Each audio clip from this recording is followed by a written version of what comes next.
stop. Do not scroll past this. What you are about to watch is the moment an HOA Susan, the most powerful woman on our street, tried to have my truck towed from my own driveway. And I mean my driveway, not the street, not a fire lane. Mine, private property. She made the call. The tow truck showed up. And then, the police arrived. But here's the twist nobody saw coming. The cops weren't there for me. If you have ever lived under HOA tyranny, if you have ever been harassed, threatened, fined, or just flat out disrespected by a power-hungry HOA board member who thinks the rulebook is her personal weapon, this video is everything you've been waiting for. Smash that like button right now, subscribe to HOA Conflicts, and buckle up, because this one goes all the way to the top. Like, subscribe, drop your HOA horror story below. Welcome back to HOA Conflicts, the channel where HOA overreach meets its match. I'm your host. If you're new here, this is the place where real homeowners fight back against the most absurd, infuriating, and frankly unconstitutional abuse of HOA power that exists in American neighborhoods today. If this is your first time here, welcome to the resistance. Now let's get into today's story, because this one might be the most unhinged thing that has ever happened on this channel. Let me set the scene for you. It's a Tuesday morning. I'm working from home. It's my truck, a perfectly parked, properly registered, fully insured pickup truck, is sitting in my driveway exactly where it has been sitting for the past 3 years without a single complaint. The truck isn't on the street. It isn't blocking a neighbor's view. It isn't leaking oil. It is just sitting there, existing peacefully, minding its own business, which is apparently a problem when you live under the iron fist of an HOA enforcer. I'll call Susan because, honestly, what else would you call her? Now, for context, Susan is not just a regular neighbor. Susan is the self-appointed HOA patrol officer, the block's unofficial compliance monitor, and the woman who once filed a formal complaint because my flower pots were, and I quote, not aesthetically cohesive with the community's visual standards. She carries a clipboard. She photographs everything. She has the HOA board's email open on her phone at all times like it's a loaded weapon. And for months, she had been sending me little passive-aggressive letters about my truck. Too big, too visible, too present. The truck, apparently, offended her sensibilities in a way that no person should have to suffer through while living in a neighborhood where the HOA dues are north of $400 a month. I ignored the letters at first because I checked the CC&Rs. That's the covenants, conditions, and restrictions, the governing document that every HOA lives and dies by, and there was nothing, absolutely nothing, that prohibited a properly registered vehicle from being parked in a resident's private driveway. I even had an attorney friend take a look. She confirmed what I already knew. My truck was legal. My parking was legal, and Susan had zero authority to demand I move it. Zero. So I left the truck. I went about my life. And I assumed, incorrectly, that Susan would eventually accept reality and move on. She did not move on. On that Tuesday morning, I heard something from my home office window that made every hair on the back of my neck stand up. The unmistakable sound of a tow truck backing into my driveway. Not the street, my driveway. I looked out the window and saw a flatbed tow truck, a driver hooking up the chain, and Susan standing nearby with her clipboard, where what I can only describe as the most self-satisfied expression a human being has ever placed on their face. She had actually done it. She had called the tow truck for my truck on my property. I went outside immediately. I want to be very clear. I was calm. I was polite. I did not raise my voice. I simply walked up to the tow truck driver and said, "Sir, this vehicle is on private property registered in my name. You do not have authorization from me, the property owner, to tow this vehicle." The driver paused. He looked at Susan. He looked at me. He could sense the situation was not as simple as he'd been led to believe.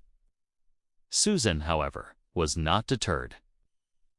She waved her clipboard and informed the driver that the HOA had authorized the tow and that the vehicle was in violation of community standards. The driver, to his credit, started looking very uncomfortable very quickly. Here's what Susan did not know and what the tow truck driver was about to figure out very fast. In our state, a towing company cannot legally tow a vehicle from private residential property without the explicit authorization of the property owner, meaning me, or a signed agreement from someone with documented legal authority over that specific property. The HOA does not own my driveway. The HOA does not have a lien on my driveway.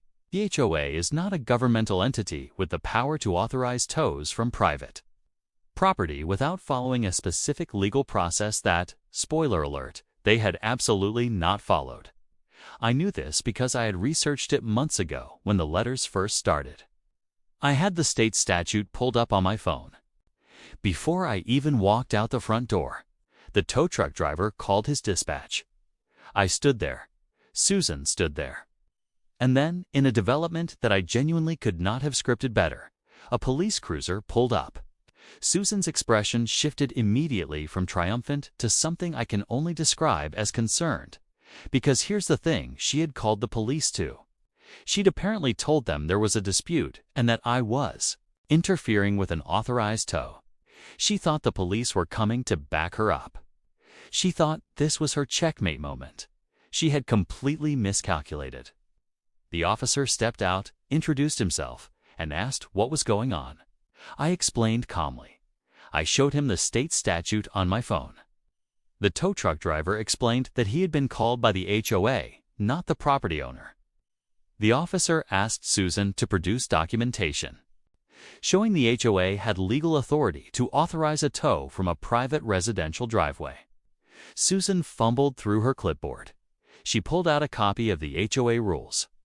The officer reviewed it, handed it back, and told her, and I'm paraphrasing, but barely, that the HOA's community standard document did not constitute legal towing authorization under state law, that the tow truck driver was correct to hesitate, and that proceeding with the tow without proper authorization could expose both the HOA and the towing company to significant civil liability. The tow truck driver unhooked my truck in about 45 seconds flat.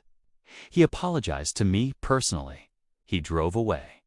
Susan stood in my driveway with her clipboard, silent, for the first time since I had ever known her. The officer gave me his card in case I needed to file a report. He did not give Susan anything, and as I walked back into my house, I heard her say, in a voice that had lost all of its authority, "This isn't over." And you know what? She's right. It isn't over. Because I have since sent a formal letter to the HOA board documenting the incident in full, citing the relevant statutes, and notifying them that any future unauthorized tow attempts will result in immediate legal action against the HOA, the board members personally, and any towing company they engage. The truck is still in my driveway. It will remain in my driveway. And every morning when I look out my window and see it sitting there, big, unbothered, completely immovable, I feel a kind of peace that no HOA fine can touch. If this happens to you, if you're dealing with an HOA, Susan, who thinks the rulebook puts her above the law, here is what I need you to do right now. Look up your state's towing statutes, document everything, and do not move your vehicle. Know your rights. Property rights are real rights, and they matter. Drop your HOA story in the comments below. I read every single one, and your story might be the next one featured on HOA Conflicts. Like this video if Susan got what she deserved. Subscribe if you want to see what happens next. And share this with every homeowner you know who is fighting back against HOA overreach. This is HOA Conflicts, and we're just getting started. If you made it this far, you already know this channel is for every homeowner who has ever been pushed around, fined into submission, or threatened into compliance by an HOA that thinks it owns you. You're not alone. Subscribe to HOA Conflicts, hit the notification bell so you never miss a new case, and leave me a comment with your HOA nightmare. Your story deserves to be heard. I'll see you in the next one.